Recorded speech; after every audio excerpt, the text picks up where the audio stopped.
রহমতুল্লাহ আলাইহির দরবার শরীফে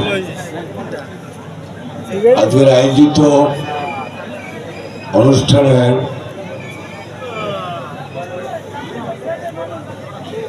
আমার প্রাণপ্রিয়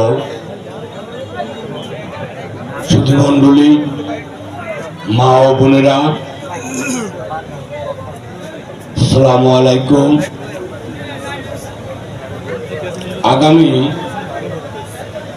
5 জুন আমতলী উপজেলা পরিষদের নির্বাচন অনুষ্ঠিত হবে।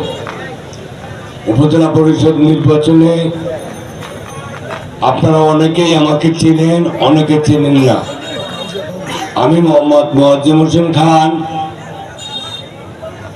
ভাইস চেয়ারম্যান পদে প্রতিদ্বন্দ্বিতা করব। আমি আপনাদের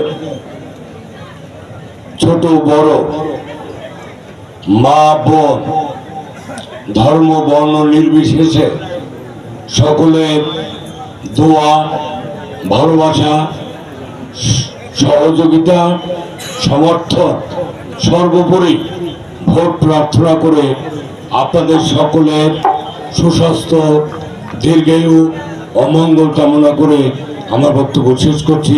সবাই ভালো থাকুন। আপনাদের সকলকে ধন্যবাদ। আসসালামু আলাইকুম ওয়া রাহমাতুল্লাহ ওয়া বারাকাতুহু।